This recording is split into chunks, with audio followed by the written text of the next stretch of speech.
Hindi club में आपका फिर से एक बार स्वागत है। आइए सिद्धार्थ के साथ हम चलें, जहां हमने टॉपिक खत्म किया था वहीं से शुरू करते हैं।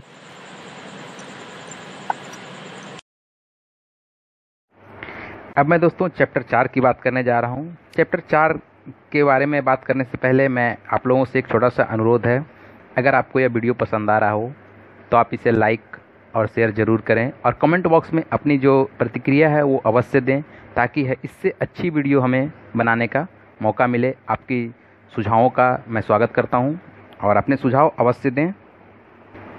और हमारे चैनल हिंदी क्लब को ज़रूर सब्सक्राइब करें और बगल में जो है बेल आइकन है उसको ज़रूर पिन अप करें, क्योंकि बेल आइकन अगर आपका वो किया हुआ रहेगा तो हमारे जब भी नेक्स्ट वीडियो आएगी तो आपको इसकी नोटिफिकेशन मिल जाएगी। तो चलिए शुरू करते हैं चैप्टर 4 की बात। चैप्टर 4 जो है हमारा है वो है प्रथम कृषक एवं पशुपालक। ठीक है, इस चैप्टर का सबसे मेन पॉइंट जो है उसमें मैं चर्चा कर रहा हूँ। नवपाषाण युग जो है, जो पिछले चैप्टर में हमने पढ़ा है नवपाषाण युग, तो नवपाषाण युग को जो है वो बदलावों का काल भी कहा जाता है। ठीक है, बहुत सारे चेंजेज हुए इसमें, रहन सहन में, खान पीन में, इस तरह की जो है बहुत सारे चेंजेज हुए, तो इसे हम लोग नवपाषाण युग को जो है वो बदलावों का काल भी कहते हैं। ठीक है, इस काल में जो है वो बहुत सारी वस्तुएं जो है वो प्राप्त हुई है। तो इस चैप्टर की जो मेन बात है वो है कि इसके पूरा स्थल, ठीक है, कि कौन कौन सी वस्तुएं कहाँ कहाँ से प्राप्त हुई है, तो ये मेन इंपॉर्टेंट है। एग्जाम व्यू से जो है ये पॉइंट्स जो हैं वो बहुत इंपॉर्टेंट हैं। ठीक है, तो मैं चर्चा कर रहा हूँ, इसमें 5-6 पॉइंट्स हैं, मैं आपको एक एक पॉइंट को डिटेल्स में बताऊँगा। ठीक है, तो पहला हमारा जो पॉइंट है वो है गेहूँ, जौ, भेड़, बकरी। ठीक है, तो गेहूँ, जौ, भेड़ और बकरी, इनका जो है पूरा स्थल वो है मेहरगढ़। मेहरगढ़ बेसिकली अभी पाकिस्तान में है। ठीक है, तो इनकी जो है वो खोज की प्रमाण जो है वो मेहरगढ़ से प्राप्त होती है। तो हमारा क्वेश्चन एग्जाम में किस तरह से कर सकता है, गेहूं के प्रथम प्रमाण कहाँ से प्राप्त हुए हैं, तो हमारा आंसर क्या होगा, मेहरगढ़। मेहरगढ़ वर्तमान में कहाँ है, पाकिस्तान में है। ठीक है, हमारा अगला जो है वो है चावल, जानवर की हड्डियाँ। मैं आपको वीडियो में इमेजेस दे दूंगा, आपको क्लियर हो जाएंगे, मैं इसमें आप घबराइए नहीं। ठीक है, अगला जो हमारा पॉइंट है चावल, जानवर की हड्डियाँ। चावल और जानवर की हड्डियों का जो अवशेष है वो हमें कहाँ से प्राप्त हुए हैं, तो मैं चर्चा किया हूँ पिछले चैप्टरों में, आपको याद होगा कि चावल का प्रथम प्रमाण कोल्डिवा से मिलता है। तो कोल्डिवा कहाँ है, कोल्डिवा हमारा उत्तर प्रदेश में है। ठीक है, उत्तर प्रदेश भारत का एक राज्य है। ठीक है, तो हमारा जो नेक्स्ट है वो प्राप्त वस्तु में क्या है, चावल, जानवर के खुर के निशान। Very very important exam view से। ठीक है, जानवर के खुर के निशान कहाँ से प्राप्त हुए हैं। ठीक है, तो जानवर के खुर और चावल के जो है वो निशान मेहरगढ़ से प्राप्त हुए हैं। मैं आपको बता चुका हूँ मेहरगढ़ हमारा पाकिस्तान में है, वर्तमान में पाकिस्तान में है। ठीक है, हमारा जो अगला प्राप्त वस्तु जो है वो है गेहूँ, दलहन, कुत्ता, भेड़, बकरी। ठीक है, तो गेहूं, दलहन, कुत्ता, भेड़, बकरी जो है वो बुर्जहोम कश्मीर से प्राप्त हुए हैं। ठीक है, इसका पूरा स्थल जो है वो बुर्जहोम कश्मीर है। ठीक है दोस्तों, हमारा अगला जो है वो है गेहूं, चना, जौ। गेहूं, चना और जौ, गेहूं, चना और जौ जो है वो हमारा बिहार के चिरांद नामक स्थान से प्राप्त हुए हैं, इसके पूरा स्थल यहाँ मिले हैं। ठीक है, हमारा जो अगला है वो है काला चना, ज्वार बाजरा, भेड़ और सुअर। याद रखना दोस्तों, एग्जाम व्यू से काला चना जो है वो 1-2 बार एसएससी के एग्जामों में पूछा गया है। ठीक है, तो ये हो सकता है इंपॉर्टेंट आए बीटेट के लिए हो। तो काला चना, ज्वार बाजरा, भेड़, सुअर, पय्यमपल्ली, आंध्र प्रदेश से इसके जो है पूरा स्थल प्राप्त हुए हैं। ठीक है दोस्तों, तो ये क्लियर है आपका। मैं आपको वीडियो में इसके इमेजेस दिखाऊंगा और तो आपको ज़्यादा क्लियर होंगे। ठीक है, पूरा स्थलों का चर्चा करते समय दोस्तों हमारा मेहरगढ़ का नाम आया था। ठीक है, तो मेहरगढ़ जो है वर्तमान में हमारा जो है वो पाकिस्तान में स्थित है।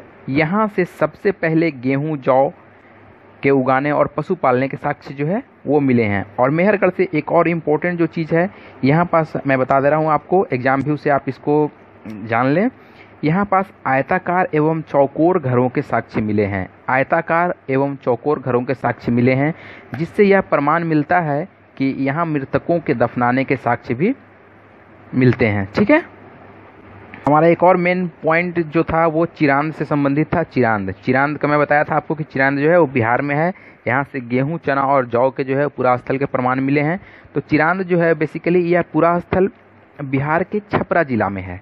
ठीक है, तो ये एग्ज़ाम भी उसे आप, चूँकि आप बिहार टीटी का एग्ज़ाम दे रहे हैं, तो बिहार से रिलेटेड इस तरह की जो पुरास्थल से जो संबंधित जो चीज़ें हैं वो आपका जानना एकदम नितांत आवश्यक है। ठीक है, तो ये आप जान लें कि यह पुरास्थल जो है, क्वेश्चन आपका एग्जाम्स में कैसे कर सकता है कि चिरांद नामक पुरास्थल जो है वो बिहार के किस जिला में अवस्थित है या स्थित है। तो हमारा आंसर क्या होगा? छपरा जिला में। तो ये क्लियर है दोस्तों। तो मैं अब चर्चा को आगे बढ़ाता हूँ और आपको लिए चलता हूँ अभ्यास प्रश्न की ओर। ठीक है, अभ्यास प्रश्न मैं बार बार कह रहा हूँ, मैं पिछले चैप्टर में भी मैं डिस्कस कर रहा था, तो मैं आपको बताया था कि अभ्यास प्रश्न करना दोस्तों एकदम ज़रूरी है, क्योंकि अभ्यास प्रश्न जब तक क्लियर नहीं करेंगे आप, तब तक जो है वो बेसिकली मैं देखा हूँ 2-3 मैं बिहार टीईटी के क्वेश्चनों को देखा हूँ, तो उसमें मैं देखा हूँ कि बहुत सारे कुछ ऐसे क्वेश्चंस हैं जो आपको अभ्यास से डायरेक्ट उठा करके दिए गए हैं। ठीक है, तो इस चीज़ को आप ध्यान में रखें और अभ्यास प्रश्न को अवश्य करें, चैप्टर को पढ़ें, बीच के जो मेन पॉइंट्स हैं उसकी तो मैं चर्चा आपके साथ कर ही रहा हूँ, और मैं साथ साथ आपको अभ्यास प्रश्न भी करवा रहा हूँ, हैंड रिटन नोट्स आपको वीडियो में दिखा रहा हूँ, इससे आपको और क्लियर होंगे सारी चीज़ें। ठीक है, तो मैं अभ्यास प्रश्न में आता हूँ और अभ्यास प्रश्न में सबसे पहले मैं वस्तुनिष्ठ प्रश्नों की बात करता हूँ। ठीक है, तो वस्तुनिष्ठ प्रश्न में हमारा जो दोस्तों है वो पहला है, सबसे पहले किस जानवर को आदमी ने पालतू बनाया। ठीक है, तो ऑप्शन में आपको लग रहा है, देखिए आप ऑप्शन देख रहे हैं तो बेसिकली जान ही रहे हैं, सबसे वफादार जो है वो जंतु या जीव जो है वो पालतू कौन सा हो सकता है। तो ऑब्वियसली इसका आंसर कुत्ता है। ठीक है, क्योंकि सबसे पहले जो है वो मानव ने जो है वो कुत्ता को अपना पालतू बनाया। ठीक है, तो ये क्लियर है दोस्तों। तो नेक्स्ट जो है मेरा वो, मैं इसमें बढ़ता हूँ वस्तुनिष्ठ प्रश्न की ओर। नेक्स्ट जो मेरा क्वेश्चन है वो है, गेहूं का प्राचीन साक्ष्य कहाँ से प्राप्त हुआ है। ठीक है, तो मैं अभी चर्चा कर रहा था पुरास्थल के संबंध में, तो वहाँ पास आपको क्लियर हो गई है। तो गेहूं का प्राचीन साक्ष्य जो है वो मेहरगढ़ से प्राप्त होते हैं। मेहरगढ़ बेसिकली कहाँ से बिलोंग करता है? वर्तमान में ये पाकिस्तान में है। ठीक है, तो क्लियर है ये। और चावल का प्रमाण भारत में कहाँ से मिलता है? तो ये तो पिछले चैप्टर में मैं क्लियर कर दिया हूँ, कोल्डीवा हमारा कहाँ है? कोल्डीवा हमारा बेसिकली कहाँ, कौन सा जिला, कौन सा राज्य में है? कोल्डीवा हमारा उत्तर प्रदेश में है। ठीक है, तो ये क्लियर है। तो मैं अब आगे बढ़ता हूँ, चर्चा को बढ़ाता हूँ आगे, और सुमेलित करने वाले जो प्रश्न हैं इसमें हैं मैचिंग करने वाले प्रश्न हैं। पहला जो ऑप्शन दिया है हमारा चिरांद, तो चिरांद बेसिकली आप जान रहे हैं चिरांद कहाँ से है, बताइए। चिरांद जो है वो आपका बिहार का छपरा जिला में स्थित है, यहाँ यह पूरा स्थल है। ठीक है, तो ये क्लियर है। सेकेंड हमारा जो है वो है मेहरगढ़। मेहरगढ़ कहाँ से बिलोंग करता है? मेहरगढ़ पाकिस्तान से बिलोंग करता है। अगला जो हमारा है वो क्या है? बुर्ज होम। बुर्ज होम जो है वो कश्मीर का एक हिस्सा है, कश्मीर में एक जगह है। ठीक है, नेक्स्ट मेरा जो है वो कोल्डीवा है। तो कोल्डीवा तो आप जान ही रहे हैं, कोल्डीवा से चावल का प्रमाण मिला है, और यह क्या है? हमारा भारत के उत्तर प्रदेश राज्य में स्थित है कोल्डीवा। ठीक है, तो इस चैप्टर के मेन चीज़ों को मैं आपके साथ चर्चा किया, तो आप कमेंट बॉक्स में ज़रूर लिखें आपको ये वीडियो कैसा लग रहा है। ठीक है, इसमें सुधार चाहते हैं, ठीक है, तो मैं इसमें आगे वीडियो बनाऊंगा तो इसमें मैं सुधार करूंगा। ठीक है दोस्तों, तो मैं अब अगले चैप्टर की ओर बढ़ता हूँ। ओके, तो चलिए दोस्तों अब चैप्टर 5 की बात करते हैं। चैप्टर 5 जो है हमारा इतिहास का जो है क्लास 6 की बुक है, उसमें चैप्टर 5 है प्रारंभिक शहर प्रथम नगरीकरण। ठीक है, तो प्रारंभिक शहर और प्रथम नगरीकरण, तो इसमें मेन पॉइंट्स जो है उसमें मैं चर्चा कर रहा हूँ। तो नवपाषाण काल के बाद जो है, नवपाषाण काल का जो हम चर्चा पिछले चैप्टर में किए हैं, नवपाषाण काल के बाद जो है वो धातु युग का आरंभ हुआ। ठीक है, धातु युग का आरंभ यहाँ से हो गया है। ठीक है, जिसमें मानव ने धातु का इस्तेमाल करना शुरू कर दिया। ठीक है, धातु युग में ही आगे चलकर सिंध में कोट दीजी और अमरी, उत्तरी पंजाब में सरायखेला और जलीलपुर एवं राजस्थान में कालीबंगा जैसे स्थलों का विकास हुआ है। तो यह है मेरा धातु युग से रिलेटेड इम्पोर्टेंट जगह। ठीक है दोस्तों, तो मैं बात कर रहा हूँ अगले पॉइंट की ओर। तो भारत में हड़प्पा सभ्यता, इराक में मेसोपोटामिया की सभ्यता, मिस्र की सभ्यता, चीन की सांघ सभ्यता। ठीक है, तो ये सब जो है मेन जो है सभ्यताएं हैं, इनको आप बस जान लो। ठीक है, कि कौन कौन सी सभ्यता किस देश से बिलोंग करती है। जैसे कभी कभी क्वेश्चन देते हैं इस तरह के कि मेसोपोटामिया की सभ्यता का संबंध किस देश से है। ठीक है, तो मेसोपोटामिया की सभ्यता का संबंध किस देश से है? इराक से है। ठीक है, तो जैसे सांघ सभ्यता का संबंध किस देश से है? तो चीन से है। ठीक है, क्लियर है ये। अब मैं चर्चा कर रहा हूँ इस चैप्टर का मेन पॉइंट जो है वो हड़प्पा सभ्यता की खोज। ठीक है, हड़प्पा सभ्यता की खोज कब हुई? ठीक है, तो लगभग 150 साल पहले पश्चिम पंजाब में, पश्चिमी जो पंजाब का जो पश्चिमी हिस्सा है उसमें रेलवे लाइन बिछाने का काम जो है के क्रम में हड़प्पा पुरा स्थल के खंडहरों का पता चला है।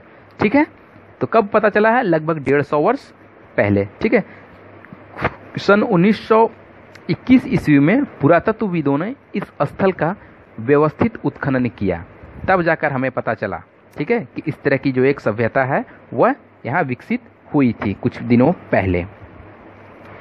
इसके बाद पुरातत्वविदों ने अनेक नगरों का पता लगाया, जिनमें से प्रमुख नगर हैं मोहनजोदड़ो, कालीबंगा, बनावली, लोथल और धौलवीरा। ठीक है, धौलावीरा, ये सब जो है इम्पोर्टेंट जो है वो नगर थे इनका। ठीक है, पुरातत्वविदों ने लगभग 2800 हड़प्पा स्थल का पता लगाया है। ठीक है, अब मैं चर्चा कर रहा हूँ हड़प्पा नगरों की स्थिति। ठीक है, हड़प्पा नगरों की स्थिति कैसी थी, इनकी खोज किसने की, ये किस वर्ष खोजे गए, ये किस नदी के तट पर स्थित थे। ठीक है, तो एग्जाम व्यू से ये जो आपके पास यहाँ मैं बता रहा हूँ 7 पॉइंट्स जो दिए गए हैं 7 नगरों के बारे में, ठीक है, तो ये बहुत इंपॉर्टेंट है।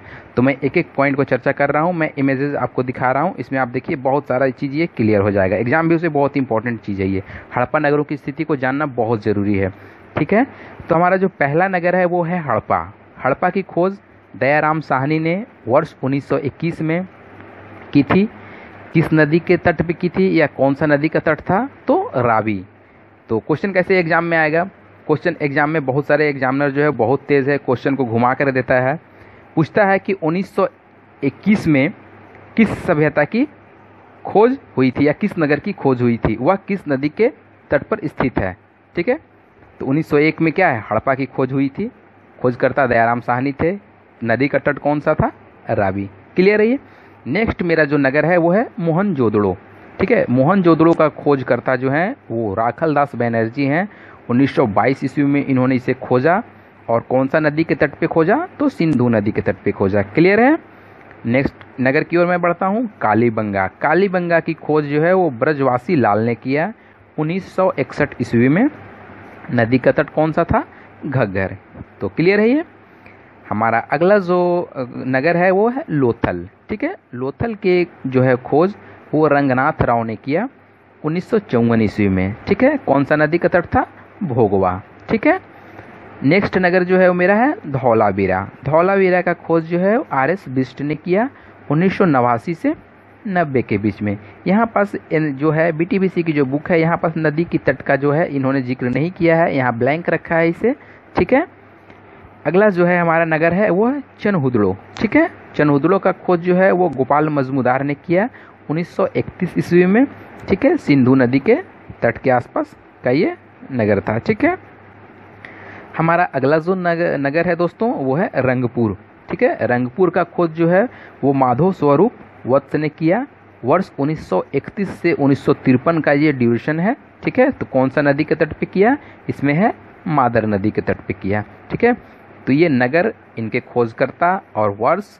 ठीक है, तो ये चीज़ आप एकदम सेटअप कर लो, एग्जाम व्यू से ये बहुत इंपॉर्टेंट चीज़ है। ठीक है दोस्तों, एक मेन इंपॉर्टेंट बात है वो है कि हड़प्पा सभ्यता किस प्रकार की सभ्यता थी। ठीक है, तो हड़प्पा सभ्यता जो थी वह नगरीय सभ्यता थी। ठीक है, हड़प्पा सभ्यता में जो है वो व्यापार का बहुत बड़ा महत्व था। ठीक है, इसलिए हड़प्पाई सभ्यता के लोग जो है वो राजस्थान में एक जगह है खेतड़ी, वहाँ से तांबा, कर्नाटक में एक जगह है कोलार से सोना, अफ़गानिस्तान एवं ईरान से चांदी, अफ़गानिस्तान से बदखशा से वैद्युर्मणि, मध्य एशिया से फिरोज़ा, गुजरात से समुद्री उत्पाद, जम्मू से लकड़ी आदि प्राप्त करते थे। मेसोपोटामिया अभिलेखों में जो है वो मेलुहा की चर्चा मिलती है। मेलुहा जो है वो सिंधु क्षेत्र का प्राचीन नाम है। मेलुहा जो है सिंधु क्षेत्र का प्राचीन नाम है। इससे स्पष्ट यह चीज़ हो जाता है कि हड़प्पा सभ्यता का जो है वो व्यापारिक संबंध मेसोपोटामिया सभ्यता से था। ये क्लियर हो जाता है इस चीज़ से। हड़प्पा वासी जो हैं वो बेसिकली वृक्ष और पशु की पूजा करते थे। उनके बीच जो है एक सींग वाला गैंडा का विशेष महत्व था। ठीक है, तो ये इन सब बातें थी हड़प्पा सभ्यता के लोगों की, वो कैसे रहते थे, कैसे अपना जीवन यापन करते थे। अगला जो हमारा पॉइंट है वो है धौलावीरा। धौलावीरा गुजरात के उत्तर पश्चिमी कोना में स्थित है। ठीक है। अगला जो हमारा पॉइंट है वो है लोथल से संबंधित है। लोथल खंबात की खाड़ी के निकट अहमदनगर से 80 किलोमीटर की दूरी पर स्थित एक हड़पाई नगर था। ठीक है। तो लोथल क्या था? लोथल खंबात की खाड़ी के निकट स्थित था। एग्जाम्स में कैसे प्रश्न पूछता है लोथल से रिलेटेड? लोथल कहाँ स्थित था? तो लोथल कहाँ स्थित था? लोथल खंबात की खाड़ी के निकट अहमदनगर से 80 किलोमीटर की दूरी पर स्थित एक हड़पाई नगर था। क्लियर है? ये थी दोस्तों इस चैप्टर की मुख्य बातें। अब मैं चैप्टर के अभ्यास प्रश्नों की ओर बढ़ता हूँ। ठीक है। तो अभ्यास प्रश्न में हमारा जो कुछ वस्तुनिष्ठ प्रश्न है और कुछ सुमेलित करने वाले प्रश्न हैं। तो मैं पहला प्रश्न की ओर आता हूँ। निम्नलिखित में कौन हड़प्पा कालीन स्थल नहीं है? ठीक है। 4 ऑप्शन दिए गए हैं, मोहनजोदड़ो, कालीबंगा, लोथल, हस्तिनापुर। तो कौन सा ये जो है वो स्थल नहीं है? तो इसका ऑप्शन होगा हस्तिनापुर। हस्तिनापुर जो है वो हड़प्पा कालीन स्थल नहीं है। क्लियर है? अगला क्वेश्चन जो है, किस शहर से बंदरगाह के अवशेष मिले हैं? ठीक है। तो बंदरगाह के अवशेष मिले हैं, 4 ऑप्शन दिया हुआ है। तो बंदरगाह के अवशेष जो है वो हमें लोथल से प्राप्त होते हैं। क्लियर है? नेक्स्ट क्वेश्चन जो है वो निम्नलिखित में कौन हड़प्पा सभ्यता की विशेषता नहीं है? ठीक है। तो हड़प्पा सभ्यता की विशेषता नहीं है। तो ग्रामीण जीवन जो है वो इनकी विशेषता नहीं है। कहने का अर्थ है कि इनकी जो सभ्यता थी वो नगरीय थी। ठीक है। हड़प्पा सभ्यता की खोज कब हुई? जाहिर सी बात है, हड़प्पा सभ्यता की खोज 1921 में हुई। किन्होंने खोज किया इसका? इसके खोजकर्ता कौन थे? तो इसके खोजकर्ता थे दयाराम साहनी। ठीक है। तो क्लियर है ये चीज़? तो दयाराम साहनी ने जो है वो इनकी खोज की, हड़प्पा सभ्यता की खोज, दयाराम साहनी। ठीक है। किस नदी के तट पे की खोज हुई थी इसकी? तो रावी नदी के तट पे। ठीक है। अगला क्वेश्चन है, महास्नानागार किस नगर से प्राप्त हुआ है?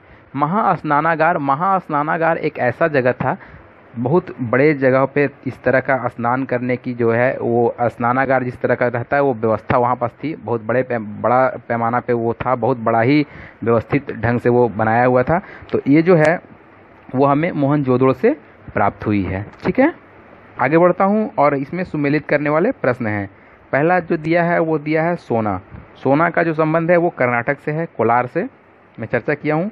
फिरोजा का संबंध ईरान से है। ठीक है। चांदी का संबंध मध्य एशिया से है। चांदी का संबंध कहाँ से है? मध्य एशिया से। और सिप्पियाँ एक समुद्री अवशेष होते हैं, सिप्पी, उनका संबंध गुजरात से है।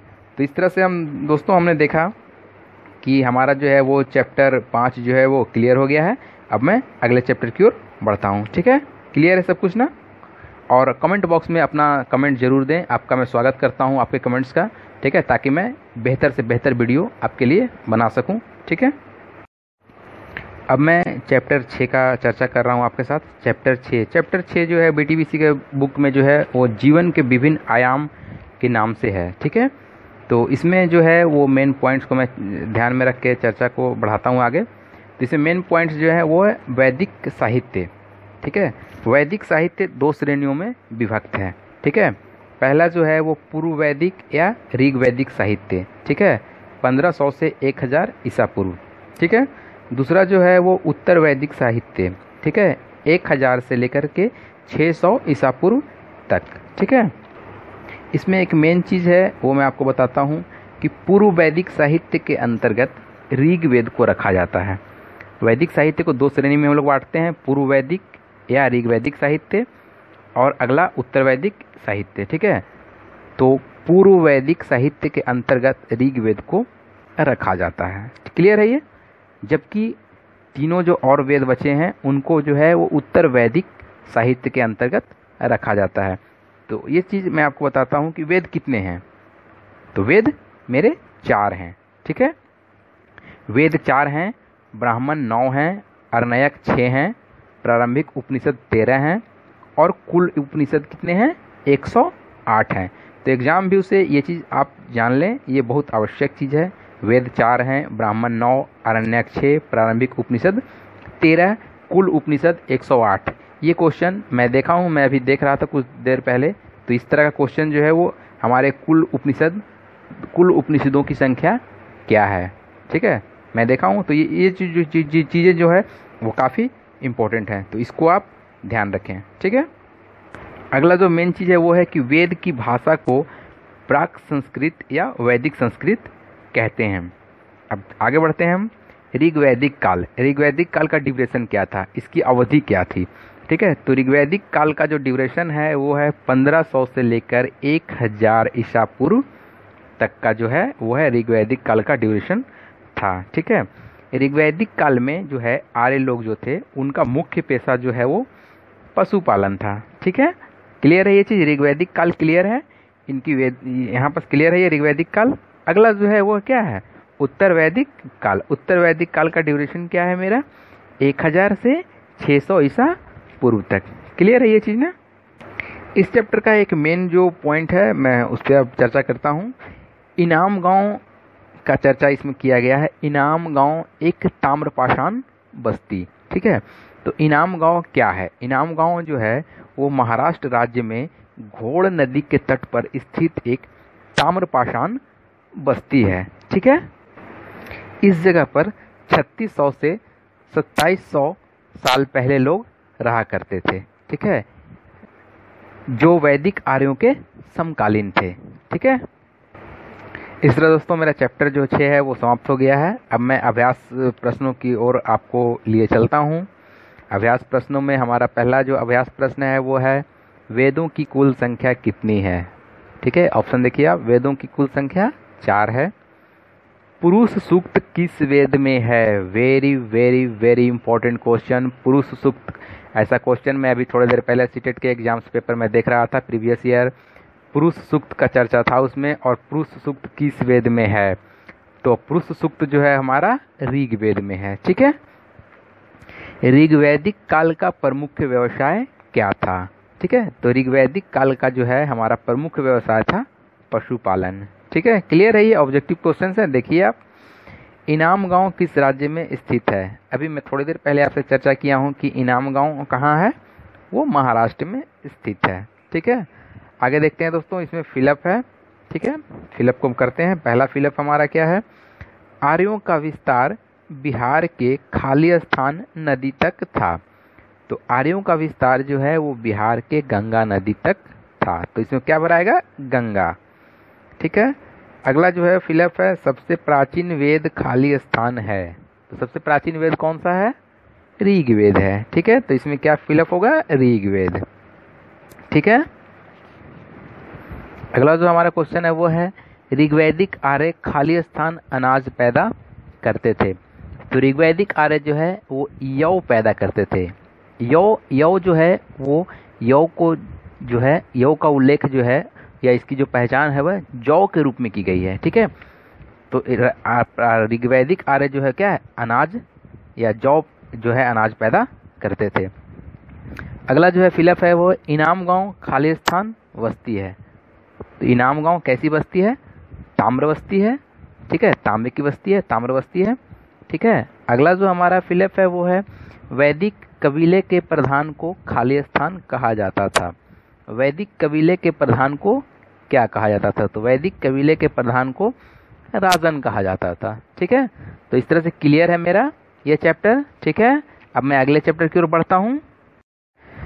तो आइए दोस्तों, अब हम चैप्टर 7 की बात करते हैं।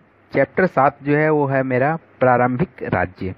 ठीक है, तो प्रारंभिक राज्य के नाम से बीटीबीसी की जो है हिस्ट्री की क्लास 6 की बुक है उसमें चैप्टर 7 है ये। ठीक है, इसमें पहला मेन पॉइंट जो है वह है मगध का उत्थान। ठीक है, तो मगध का फैलाव जो है वो मुख्यतः आधुनिक बिहार के पटना एवं मगध प्रमंडल तक था। मगध का राज्य गंगा नदी घाटी में स्थित होने के कारण उर्वरकतापूर्ण एवं उपजाऊ था। मगध का जो है वो प्रथम महत्वपूर्ण शासक बिंबिसार था। उसने अपनी स्थिति मजबूत करने के लिए कौशल और लिच्छवी राजवंश के साथ वैवाहिक संबंध स्थापित किए। बिंबिसार का पुत्र जो है अजातशत्रु अपने पिता के बाद मगध का राजा बना। ठीक है, अजातशत्रु के बाद उदयन मगध का राजा बना। उसने पाटलिपुत्र को अपनी राजधानी बनाई। ठीक है। मगध के अंतिम नंद शासक धनानंद के समय में यूनानी विजेता सिकंदर का भारत पर आक्रमण हुआ था। इस चैप्टर में एक और इम्पोर्टेंट चीज जो है वो है दीर्घ निकाय। दीर्घ निकाय एक बौद्ध ग्रंथ था। ठीक है। दीर्घ निकाय जो है एक बौद्ध ग्रंथ था। इसमें वजी संधि और अजातशत्रु का जो है वो चर्चा है। ठीक है। तो बेसिकली हमको जानना क्या है कि दीर्घ निकाय क्या था। तो दीर्घ निकाय एक बौद्ध ग्रंथ था। ठीक है। जिसमें महात्मा बुद्ध के कई व्याख्यान दिए गए थे। तो दीर्घ निकाय क्या था, मेरा एक बौद्ध ग्रंथ था। क्लियर है। चलिए मैं आपको अब ले चलता हूँ अभ्यास प्रश्न की ओर। ठीक है। यही जो इससे मैं अभी जो चर्चा की आपके साथ, ये जो है इस चैप्टर के मेन पॉइंट्स थे। बाकी जो है वो जनरल चीज़ें आप जानते हैं। ठीक है। चैप्टर से जो बेसिकली इंपॉर्टेंट चीज़ें थी जो मैं आपके साथ शेयर किया। ठीक है। अब अभ्यास प्रश्न की ओर मैं आपको लिए चलता हूँ। ठीक है। अभ्यास प्रश्न में पहला हमारा जो प्रश्न है वो है महाजनपदों का विवरण प्राप्त होता है। ठीक है। महाजनपदों का विवरण कहाँ से प्राप्त होता है। ऑप्शन दिए हुए इसमें, तो इसमें मेरा सही आंसर जो है वो चित्रित धूसर पात्र से। ठीक है। महाजनपदों का जो विवरण है वह चित्रित धूसर पत्रों से हमें प्राप्त होता है। क्लियर है ये। अगला जो क्वेश्चन है, कौन सा महाजनपद बिहार में स्थित है। ठीक है। तो कौशाम्बी है स्थित। ठीक है। अगला क्वेश्चन है, राजा भूमि की उपज का कितना हिस्सा प्राप्त करता था। ठीक है। तो राजा जो है भूमि की उपज का 1/6 यानी छठा भाग प्राप्त करता था। अगला क्वेश्चन है, मगध के शासक अजातशत्रु की राजधानी कहाँ थी। मगध के शासक अजातशत्रु की राजधानी कहाँ थी। तो सही आंसर इसका क्या है, पाटलिपुत्र थी। ठीक है। निम्नलिखित में से कौन गणराज्य था। ठीक है। तो निम्नलिखित में से कौन गणराज्य था। तो लिच्छवी क्या था, लिच्छवी हमारा एक गणराज्य था। क्लियर है, ये राज्य था। तो ये थे हमारे ऑब्जेक्टिव क्वेश्चन। अब मैं आपको लेके चल रहा हूँ फिल इन द ब्लैंक्स की ओर। ठीक है। हमारा पहला क्वेश्चन है कि अवंती का राजा खालिस्तान था। अवंती का राजा कौन था। तो अवंती का राजा जो है वो चंद्रप्रद्योत था। अवंती का राजा कौन था, चंद्रप्रद्योत। अगला जो हमारा फिलअप है वो है वज्र संधि की राजधानी खालिस्तान थी। वज्र संधि की राजधानी कहाँ थी। तो वज्र संधि की राजधानी वैशाली थी। अगला जो फिलअप है वो है पाटलिग्राम की स्थापना खालिस्तान ने की। पाटलिग्राम की स्थापना किसने की। तो पाटलिग्राम की स्थापना अजातशत्रु ने की। ओके। तो ये था हमारा चैप्टर 7 क्लास 6 हिस्ट्री के बुक से मैं आपको इसमें अध्ययन में कर रहा था, आपको मेन पॉइंट्स के बारे में जानकारी दे रहा था। तो इस तरह से ये समाप्त होता है। Okay, thank you.